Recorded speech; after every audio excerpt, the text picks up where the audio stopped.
Hello, welcome to Talking Logistics, where we have conversations with thought leaders and newsmakers in the supply chain logistics industry. And it's my great pleasure to welcome to today's program Pete Mento, who is the Director of Global Customs and Trade Policy at C.H. Robinson. And today we're going to talk about the latest on the Trans-Pacific Partnership and the EU-US Free Trade Agreements. These are topics that are kind of in the headlines of global trade news today, as well as the headlines of mainstream publications, because it's something that's being talked about in the political and business world as well. So certainly a very timely and relevant topic to be discussing today. Before we get started, I just want to remind all of you that, a part of our goal here at Talking Logistics is to make this interactive conversation. So, if you do have a question or a comment for Pete as we get started here, as we go through the conversation, you can go ahead and post that via the question button or the chat feature, and I'll keep an eye on that. And certainly, if you've got time and it's a good and relevant question, I'll weave it into the conversation. And a quick reminder: if you are joining us as a guest today, as a visitor, you will have to sign up first in order to be able to ask a question. And with that, Pete, welcome to the program. Thanks. It's a pleasure to be here. So, Pete, before we dive into the topic, I always like to ask my guests, how they got involved in the logistics industry, and in this case, trade and global, trade policy and customs. So, why don't you briefly tell us a little bit about your career path and how you got involved in this whole area? I actually started my career as a merchant marine officer. So I went to school at Maine Maritime Academy in Northeast Maine to be a deck officer and to do cargo operations on vessels. And when it became abundantly clear that I was absolutely horrible at that, I decided to pursue other lines of employment. So for a number of years, I was actually a touring stand-up comedian. I was a professional comic for a little over 3.5 years, and I was also god awful at that. So I decided to retool my focus, and I got a job working in freight forwarding at the tender age of 25, and at the same time went to Harvard University, where my studies in economics and trade theory started. So a number of years after that of consulting for a large accounting firm and also one of our larger competitors resulted in me 5 years ago coming to C.H. Robinson to be the director of the global customs practice, where I'm responsible for managing all of our customs operations worldwide. Great, great. Well, stand-up comedian. I mean, I think we may have to do a separate episode at some point and explore that a little bit more. Um, Trying to so, make so trade let's theory funny, no pressure, right? No pressure. no pressure, none Yeah. whatsoever. So let's I guess to get started. I mean, some people may not be aware of what the Trans-Pacific Partnership is. So what is it, and well, why is it getting so much attention today? The Trans-Pacific Partnership is massive in its scale. One of the things that you really have to get your head around from the very beginning is just how many countries we're talking about. So, and also the fact that many of these countries are already nations that the United States is fully engaged with regarding free trade agreements already. So, just right off the top of it, three of the largest countries in the TPP are Canada, Mexico, and the United States, which, of course, is the basis of NAFTA. It's all of NAFTA. But then the outlying ones that you're probably more used to, ones like Singapore, as an example, we're already engaged with them. Australia, but it's the new ones that get people's attention. Vietnam, as an example, where we see a lot of our customers moving textile production from China into the Vietnam area. It's massive in its scope. New Zealand, Singapore, Peru, and Chile as well. It really does encompass hemispherical trade and vertical trade at that. So we're talking about an entire half of the world. What makes this one interesting to a lot of American trade theorists and economists is there's a feeling that this may be the last free trade agreement that America really negotiates. It could be the basis for the FTA that we just invite other countries into. So in a sense, we would create this large global economic sphere that we would allow other like-minded economies to enter into to engage in free trade with us. The biggest one of all that gets people's attention, though, with the TPP is certainly Japan. The United States and Japan still have a massive trade deficit going in America's wrong direction. Unfortunately, we're still a massive net importer of Japanese goods. And Japan still remains the world's third largest economy. So we're number one, USA. Number two is China, of course, which in the 1990s was very way down on the list. Probably it was still in the top 10, but much lower. Japan still remains at number 3. So I'm old enough, certainly, to remember watching the nightly news as a teenager in the 80s and constantly seeing MITI, MITI, and arguments with the United States over trade policy, constantly talking about how dangerous American goods were and our horrible trade imbalance with Japan. And now here it is 20 some odd years later, and we are on the brink of a free trade agreement with that very same nation. So it breaks so many different barriers. It really is a paradigm shift in the way that we think about free trade. And it sets up the opportunity for these particularly large nations to create what can only be described as a hegemonic economic sphere, where there would be an intensely large group of countries working with one another. Something to bear in mind, though, is that it's not exclusive. Many of your watchers may not know this, but China is also pushing a similar agreement to the TPP that includes many of the same countries. It's RCEP. I'm not sure if there's a name for it, if we're calling it RECIP or something, but that's what the acronym is. And what makes that one fascinating is that India is also involved in that particular free trade agreement. So you're talking about the country that will probably be the world's first 2 billion person population, along with China, in another interesting sphere geographically and economically that's currently engaging in a similar concept for a free trade agreement. So right now with TPP, China and India are not part of that? No, they're not. But there's nothing that says that they couldn't be. One of the fascinating things about TPP, as I said earlier, was how we're including countries that we already have a free trade agreement with. Now, you may be aware of something called the GSP, the Generalized System of Preferences, which is a one-way free trade program the United States has with India to import goods into the United States. We don't really have a two-way free trade agreement. This could open the door for something similar. So for a country like India, as an example, you're getting the best of both worlds. There's nothing about either one of these free trade agreements that would prohibit you from engaging in free trade with both nations. So you would have the benefit of the world's largest economy, which compromises 54% of the purchasing power on planet Earth in the United States, and the second most populous country in China that has tremendous economic opportunity with China. For an innovation economy like India, that's a win-win on both sides.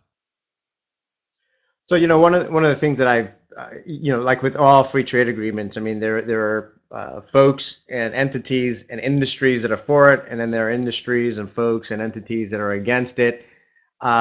Which industries kind of right now are for, and supportive of TPP, and which ones are against it, and why? Well, it depends on the country we're talking about. So as Americans, and as an American freight forwarding company that's global, I can tell you one of the most controversial products is probably going to be agriculture. The United States of America is a massive exporter of food and beverage and agriculture. And when we say agriculture, that's truly a vertical industry.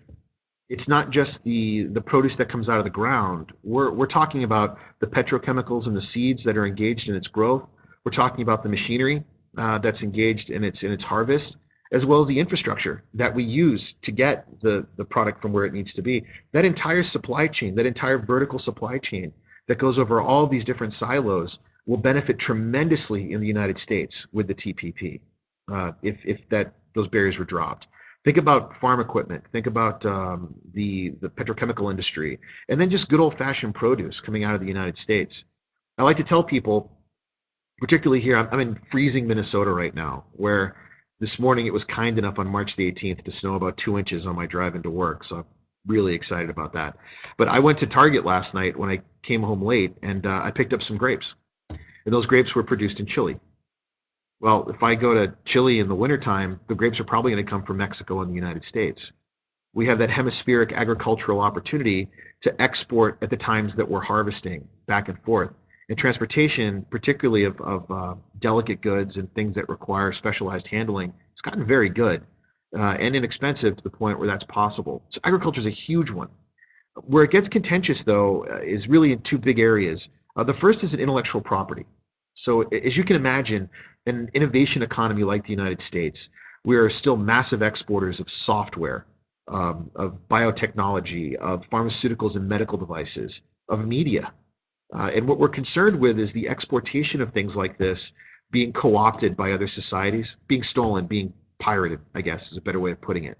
So the TPP is deeply focused on finding ways to control, maintain, and safeguard intellectual property. And many people are worried about that. Another side of that, of course, in America would be labor. Any free trade agreement, any freshman right now studying economics who takes macro for the first time is going to sit in the classroom and be told that there's going to be a loser and there's going to be a winner. And that maybe we're not going to be able to make the low cost products in the United States anymore. That's going to get outsourced someplace else. And that's scary. No one wants to lose their job. Nobody wants to lose their livelihood. I like to give the example that when my grandmother was first working in America, she worked at a Necco wafer factory there in Cambridge, Massachusetts. The Necco wafers, little candies, and she would wrap them by hand. Years later, my father was an FDA inspector, and my father inspected candy in that same facility. And then the third generation, myself, that building was bought by Novartis, and it became the center for their biomedical research. And I went there to give advice on free trade. So 3 generations of my family have worked in that same building in varying degrees of professional life. Free trade is what kind of accelerates that. We are going to have to give up certain types of industry or modernize and make them more efficient to be more competitive in a global marketplace. And that's terrifying, particularly if you're in a labor section or a labor area that isn't being as efficient as it could be or is not evolving as quickly. There's a lot of fear and discontent there. Some other areas that are looking forward to it, aerospace, very much so. The United States is still a world leader in that area. Retail, of course, being able to find areas where garments, footwear, and textiles can be manufactured. Vietnam being a fabulous case of that. And I guess electronics, consumer electronics. Mexico is becoming a much more important global economy. It's probably going to be the 10th largest in the world at some point in 2014. They're very excited as well of having a more expanded view of just Europe and the United States to get more engaged in those Asian economies. And I think the last one that I would mention is, when you go through those countries, when you think about Australia, Chile, Malaysia, Singapore, you don't think of them as energy-rich nations. That's not the first thing that springs to mind when you think about exports is energy. But right now, when you say Canada, when you say the United States, and when you say Mexico, we are becoming synonymous with energy opportunity and energy independence. North America will likely be energy independent in the next few years. And the situation in the Ukraine, of course, and Russia has started the talks again about exporting crude, about exporting American energy. And those cries aren't going to stop. So being able to export energy and hopefully to do it at a cost that will be lower for these other economies may also give them the chance to lower their cost of production. Now, all that being said, you go to the opposite side of the free trade agreement.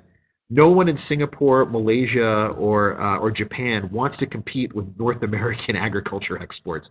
If you've ever been to Japan, there's not a whole lot of space to raise cattle. You don't have a lot of pig farms. I can drive down the road to Iowa, get all the bacon you need. It's just not quite that way in these other economies. So they're very concerned about agriculture exports. Likewise, fisheries to the U.S. out of Asia. I'm a strong believer and a proud son of the Commonwealth of Massachusetts, and certainly no one there wants to have to compete with Asian fisheries.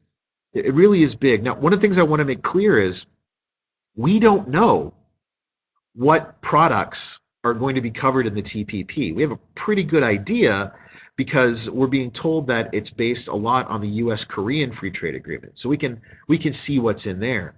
But at this point, it's just speculation about what products and what commodities would be involved. So there's been some things leaked that we've had the opportunity to read, but at this point, there's nothing definitive. So it could be one harmonized tariff code that's in the free trade agreement. I doubt that very much, but we won't know until more information is released. Yeah, no, I think reflecting on all your comments there, I mean, it's obvious how how broad the scope of this is, for one, and two, obviously, we're coming at it from a U.S. perspective, or at least most of us here in the audience are coming at it from a U.S. perspective. But obviously, all the countries involved have their own perspective on this and their own concerns and opportunities that they see. And I think that's the thing with any of these. It's hard enough to do a bilateral free trade agreement. I assume that trying to get all these countries to be on the same page, ultimately is one monumental, negotiation feat. I was saying earlier today, it's like doing a reception for a wedding, and the bride and the groom have very particular tastes themselves, but all of their guests have dietary needs that are all different. So two people are trying to get to a decision and answer, and there's hundreds of people that want different things. And you really do, unfortunately for this, you've got to please everybody to get this thing done. You have hundreds of different actors who are hopefully all acting rationally that are trying to get to a decision that's in their best interest. So we have all these countries that are trying to come to the same decision. It'd be like if I asked every person in the audience right now where they want to go for lunch. And I said, well, I want sushi. And someone says, I don't eat sushi. Well, we'd sit here for an hour and a half arguing, and before you know it, we're not trying to get to lunch, we're trying to get to dinner. Which really is why today on March 17th, after years of negotiation, there's questions about how close we really are to getting this thing done. Yeah, no, great analogy. I love it. We'll get back to the kind of the different perspectives on this, particularly here domestically on the political side of things. But there is another free trade agreement that's being discussed. I think it's kind of being overshadowed by TPP, and that is the Transatlantic Trade and Investment Partnership between the U.S. and the EU. I guess same question. What is it, and why is it important? This one's important for a very different reason. I'm the long game guy. I'm a big macro economist. Ooh, boy, I tell you, that impresses women when you tell them that you're a macro economist.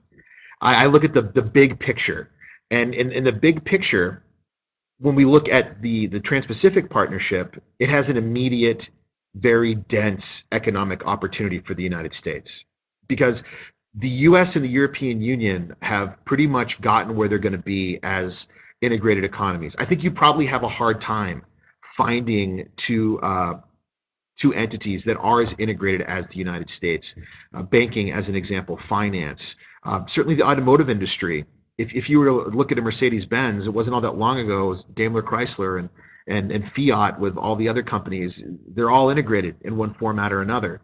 So it's not nearly as explosive.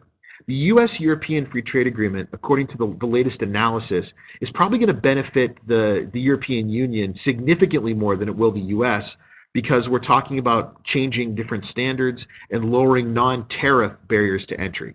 The average duty rate between the United States and Europe is only 3%, as opposed to Asia, where we have some massive tariffs. I mean, huge tariffs.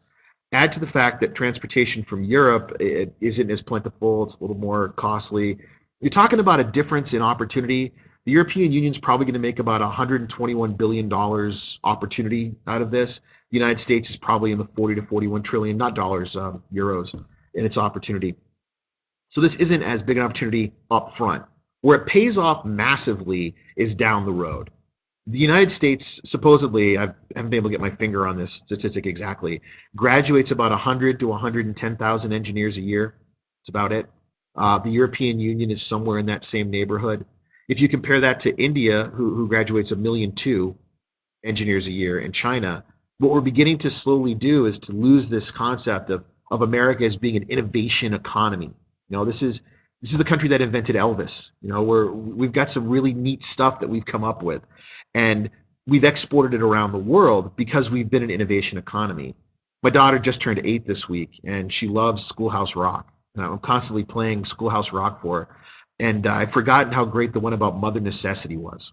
How there was a period of time where in the United States, we invented all of these glorious things. The manned flight, the cotton gin, the steam engine, the telegraph, the telephone, the light bulb.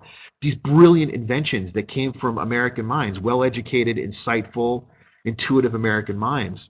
We're not making those engineers anymore. So the U.S.-European Free Trade Agreement is not only important because it solidifies what in effect is the world's most integrated economy, it also solidifies a more meaningful partnership toward innovation, a more meaningful partnership toward a number of collected countries who make up something ridiculous like 60% of global trade. They would solidify that relationship to the point where we can move forward together. If you look at NAFTA, we have been moving forward together now for 20 years, and that economy has gotten integrated beyond simple trade. There's discussions of a monetary union. Getting an education in Canada as an American at McGill or Pearson is just as straightforward as getting one at State University. Not as simple, but many Americans do it. So sharing innovation, sharing ideas, and creating that bond. The second half of it as well is strategic. Given a world where we outspend all of our rivals when it comes to the military, and the fact that it's an ever-changing world and a dynamic world regarding global trade policy and global military policy and financial policies, those strategies are incredibly important. I read once in The Economist that no two countries that have McDonald's have ever been into a shooting war. It's never happened. So if we can find ways to strengthen trade and we can find ways to continue to strengthen those alliances, it's going to make for a more peaceful world and create a larger relationship between ourselves and the European Union, and hopefully make a safer Western Hemisphere. Yeah, I hadn't thought about it from that perspective, Pete. I think that is drawing some different contrast between the meaning and the long-term significance of the EU-US agreement versus TPP. But regardless whether it's TPP or EU-US, if it's followed by free trade agreement, it immediately becomes kind of a political conversation as well. And there is a little bit of a political battle here between, President Obama and members of Congress, including, members of his own party, over these trade agreements and specifically over fast track authority. So, first, what is fast track authority? And secondly, why is it important? And can these free trade agreements move forward without it? They can, but it's not real likely. It's actually incredibly hard to make it happen. So what fast track essentially says is that the United States Trade Representative, in conjunction with the executive, is going to bring forth to Congress the agreement. And Congress agrees that they will vote it up or down, that they will review it as it is without making any changes to it, and either vote for it or against it. And it's a very powerful tool. It's what allowed President Bush, as an example, and President Clinton to get the things done they needed to get done with regards to their presidency and trade. Without it, every single member of Congress is going to look at the free trade agreement, as they should, as an elected official, from the perspective, with the that word optics, that great political consultant word optics, of their constituency. So as an example, the people who represent folks in automotive states may not be so open-minded to having lower duties on automotive parts coming in and out. States where agriculture isn't a big deal may not be as fast to push it. So they're going to put their own political bent on it, try to massage it and turn it into something that fits their local needs. Without fast track, you're going to have a much longer argument. And right now, the Republican Party and conservatives are generally seen as free traders, or more so free traders. I think it wouldn't be very genuine in 2014 to say that either party is more free trade than another. They're both very big on free trade. But the labor portion of the Democratic Party, of course, has always been one that's been a little more leery about free trade agreements. So President Obama, unfortunately, is dealing with that in his party right now. And there are questions from senior leadership about whether or not fast track is the best thing for Americans. And that's a whole other conversation. I could blow 2 hours talking about that with you if you wanted to, on both sides of it. As an economist, you have to argue both sides and never really pick a side. It's kind of just what we do. But fast track, if it happens, it's going to be a boon for President Obama. If it doesn't, he's going to have a hard time getting this done. I mean, keep in mind, NAFTA was passed by one vote. People forget that it passed by one vote, and it almost didn't happen. So it's a pretty big deal for something of this size and scope to be decided by an up and down vote under the acknowledgement of the president. It's a very big deal. Yeah, you just brought up NAFTA, and that was going to be my next question, because whenever people talk about free trade agreements, NAFTA is the poster child, or maybe a better term would be the punching bag, for folks that are oppose free trade agreements. It's been 20 years now since it was ratified. Why is it that NAFTA kind of continues to be kind of the punching bag, and has it been kind of a net positive for the U.S., Canada, and Mexico? Has it been a net negative? What's been the kind of, from your perspective, the reality of NAFTA 20 years in? All politics is local. And all free trade agreements really come down to an individual. There's a reason why at large retail products are less expensive. It's because we're able to outsource to markets that can manufacture it for a price and at a quality point that makes sense for a local consumer. I can remember as a young man growing up in West Texas, uh, going to Walmart and walking up and down the shelves and seeing signs and American flags that said "Made in America by Americans, by your friends and neighbors in unions for your Walmart shoppers." Now, if Walmart was a country, it'd be the fifth largest one that China exports to. Times have changed, and consumers are demanding lower cost. NAFTA is really the epitome of that. You know, Adrian, do you know where all your clothes were made? Without taking your shirt off and your pants, because we are on live webcast right now. Could you tell me where all of your clothes were made right now? No idea. Right, but you could probably tell me what brand they are. You could probably tell me what brand it was that you purchased, because as Americans, as consumers, we really look towards brands and not necessarily the country of origin. That's a massive shift from the 1970s and 1980s, where something was made was just as important as by who it was made. And NAFTA had a big way of changing that. NAFTA was a big part of the change. Many Americans never would have thought about eating agriculture from Mexico, and now you'd have a hard time escaping it. It's part of our everyday diet. It's how we eat. When I was a young man, a guy named H. Ross Perot ran for president, and he said that if we signed NAFTA, there was going to be a great sucking sound of jobs and money leaving America. And 20 years later, I can tell you that great sucking sound is actually jobs and money leaving China and economic opportunity going to Mexico. Canada and Mexico were massive beneficiaries of NAFTA. Canada may be one of the world's most stable economies, probably one of the safest places on the planet for you to put your money and to invest. And Mexico has become an economic rising force. Don't get me wrong, they still have that whole drug war thing going on, but more and more American companies are moving production from Asia to Mexico to take advantage of what we call near sourcing. So it certainly has worked for them. So the next question that always comes up is, did it work for Americans? It certainly worked for the American consumer in lowering cost. It certainly worked for America in solidifying that regional influence, that regional sphere, economically and strategically. Did we lose jobs over it? I'm certain that we did. But did we also gain jobs out of it for the exportation of innovative products? Absolutely. If you were to line up 100 economists right now and ask them, did NAFTA work? You're going to get a gamut of answers from it was the greatest thing since sliced bread to it was the dawn of terror and doom for all that is economic. It really depends on whose perspective you look from. From mine, personally, as an academic, it was a great success. The main reason we wanted NAFTA to work was not just for strategic reasons and not just because we wanted a lower cost. It was to keep jobs and economic opportunity in Mexico, to keep Mexicans in Mexico working on Mexican opportunities and to deal with the quell of illegal immigration. And if you were to look at statistics, they would point to the fact that illegal immigration has gone down significantly over the past 20 years. There's a lot of other contributing factors to that, like a slowing housing market and other economic opportunities in Mexico. But on the whole of it, it seems to have worked there. And it's also lowered prices for consumers, also the point, and given us two very large economies to export our innovative technologies. I think as a whole, I'm going to say it was a winner.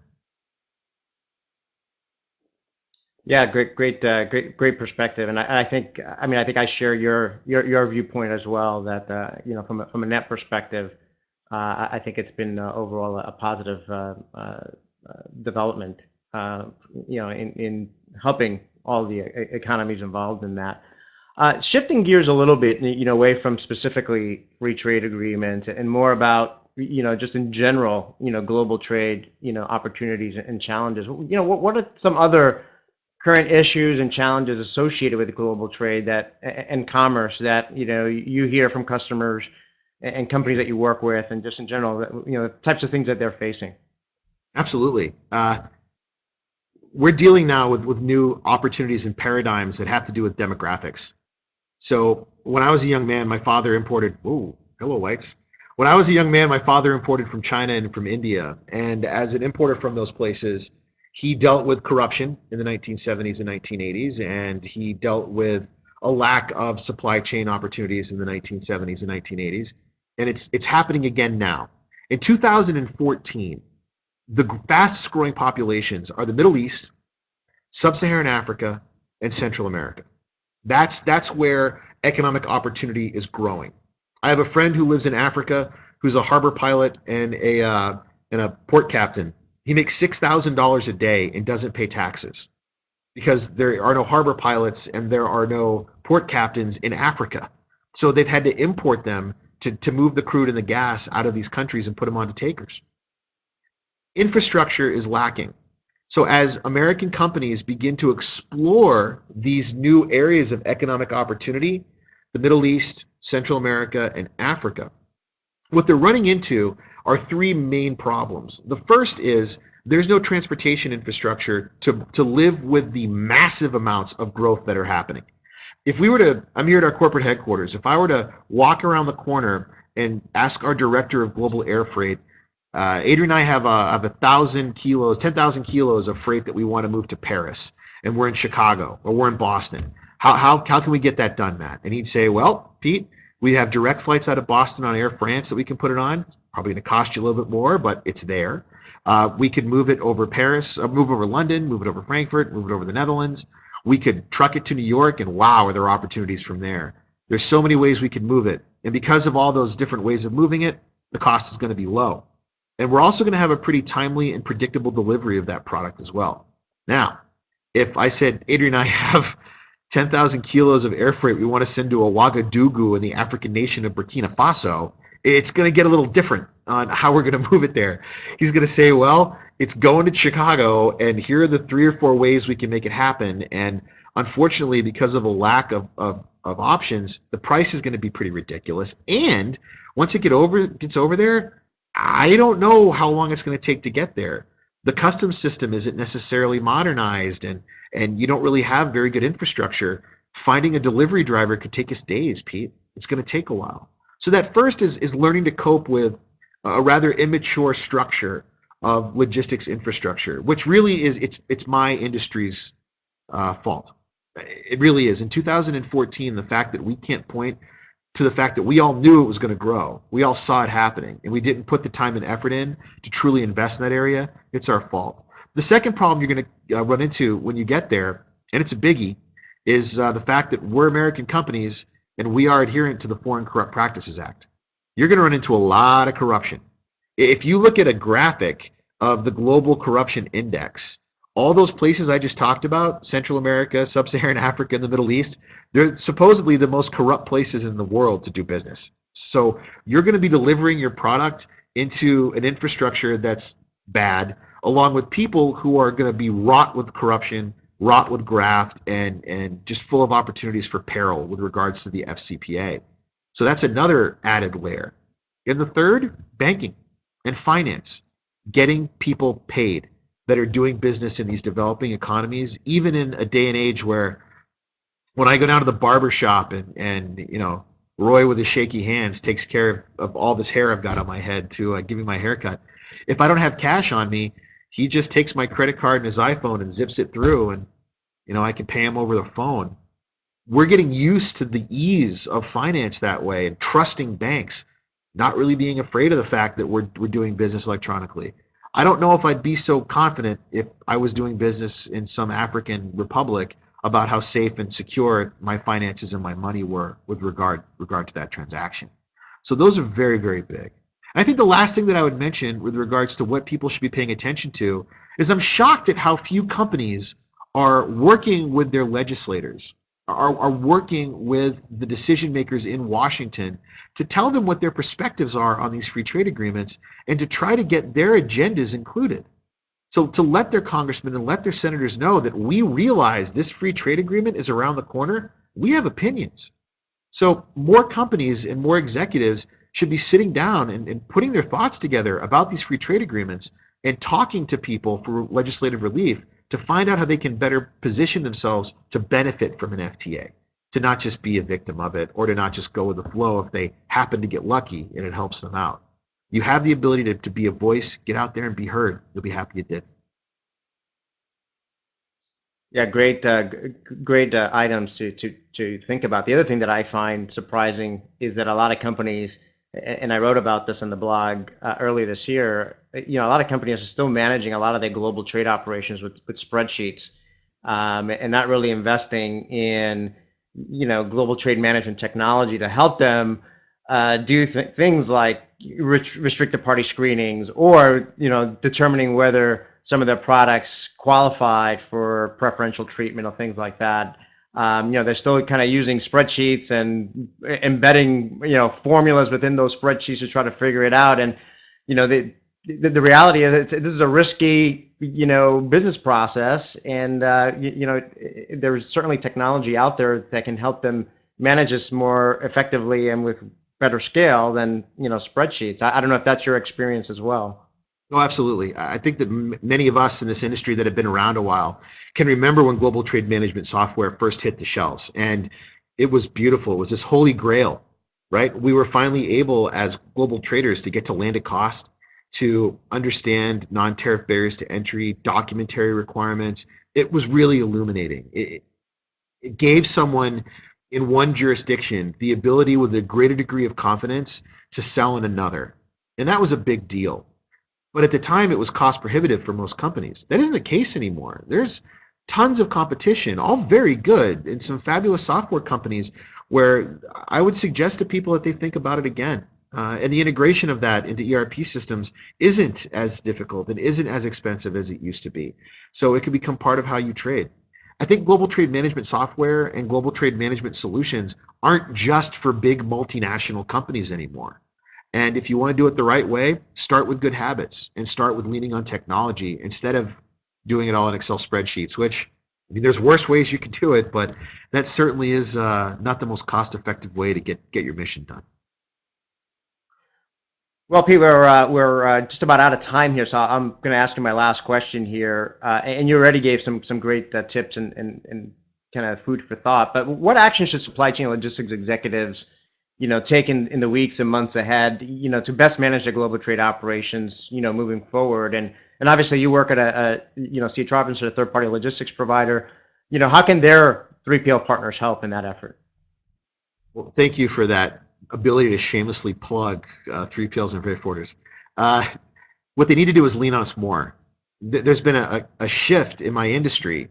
When I was a young man, a customs house broker was important. A customs house broker was a trusted advisor. They were someone that, as an importer, you called them, and as an exporter, to understand the regulatory matters of what were happening around the world.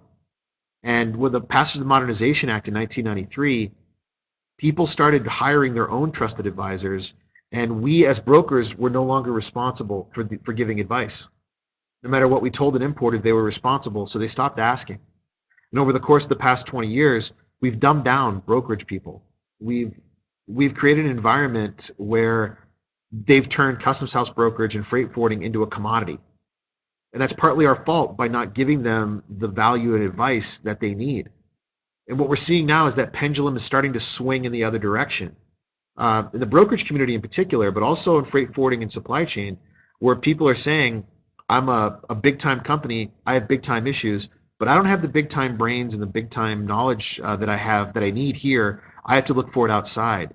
And what I would suggest to those executives is to contact their transportation providers and leverage some of the fantastic people, my colleagues in my competition, that have cultivated that knowledge around the world, and to demand of my industry that we make that available as part of our suite of services, and to demand that we're making better customs house brokers, better forwarders, and better transportation professionals, because we are more than a commodity. We should be who you reach to understand these regulatory matters. And it's only going to happen if the community continues to demand it from us.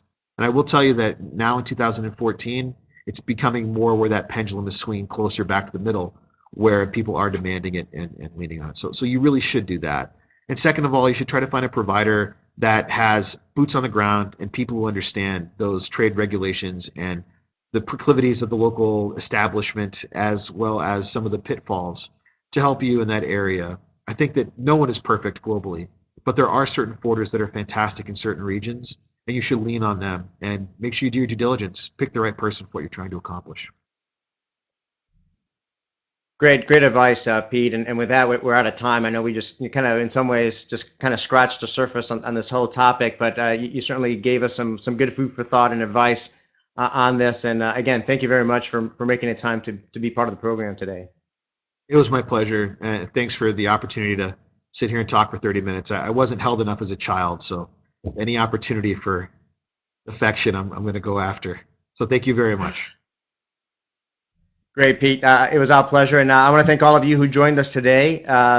We didn't get any questions live today, but if you do have a question for Pete, you can go ahead and find this episode on talkinglogistics.com and post a question there, and I'm sure Pete will be happy to answer it via that medium.